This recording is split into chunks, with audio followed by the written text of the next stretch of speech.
allez bien, bienvenue dans une nouvelle vidéo de sophrologie pour enfants dans le thème des émotions. Donc, comme je vous ai dit dans les vidéos précédentes, c'est un mois, un thème.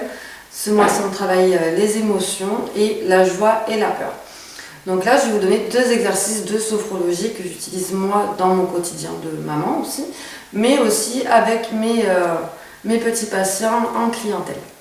Donc ce sont deux exercices sur le thème de la peur, car la peur est une émotion très présente chez nos petits enfants, parce que vu qu'ils ont du mal à faire la distinction entre le réel et l'irréel, ils ont facilement beaucoup plus peur parce qu'ils ne voient pas la conséquence ou la grandeur du danger, ou au contraire ils voient un trop grand danger pour quelque chose où il n'y a pas forcément de danger.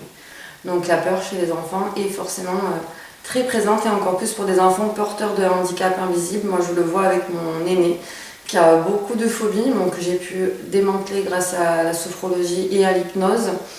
Et maintenant, grâce à ces outils-là, dès qu'il sent qu'il y a une peur qui l'envahit, il travaille sur sa propre peur tout seul pour mieux gérer son quotidien et ses craintes du quotidien. Donc voilà, donc c'est parti avec le premier exercice. Tout simple, c'est tout simplement, vous demandez à l'enfant de souffler très fort, de inspirer l'air, et de faire une grimace très forte, et de souffler. Et de jeter en même temps sa peur, ses craintes.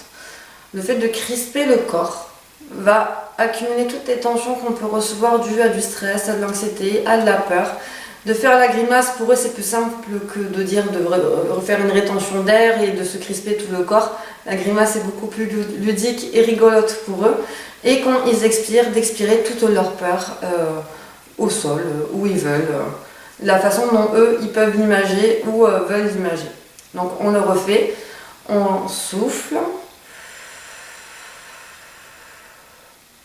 On inspire. On fait une grimace, et on souffle et on jette la peur. Et ça, on le fait sur une répétition de 3 fois. Voilà.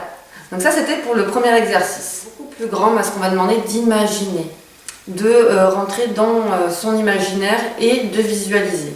Donc là, tout simplement, l'enfant qu'on voit qu'il a peur, qu'il n'est pas bien, vous demandez « Qu'est-ce que tu aimes ?» Si c'est votre enfant, c'est plus facile de lui demander ce qu'il aime, vous demandez vous savez plus facilement ce qu'il aime lui.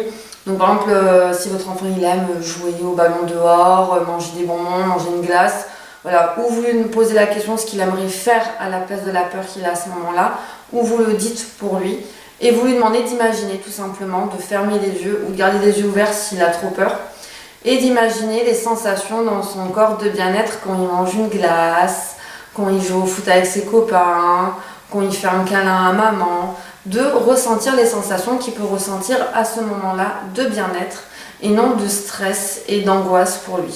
Donc ça va permettre de remplacer la peur par quelque chose de positif, et du coup l'enfant va ou oublier sa peur, ou en tout cas l'état d'esprit va redescendre pour qu'il puisse mieux en parler, et vous dans ces cas-là avec vous trouver peut-être une solution pour qu'il ait moins peur de cette chose-là. Donc voilà, ça permet un peu plus de désamorcer l'émotion. Donc voilà les deux exercices de sophrologie sur le thème de la peur. J'espère que cette vidéo vous aura plu. Je vous souhaite une très bonne journée. N'oubliez pas de liker ou à commenter et à vous abonner. Et je vous souhaite une très bonne journée.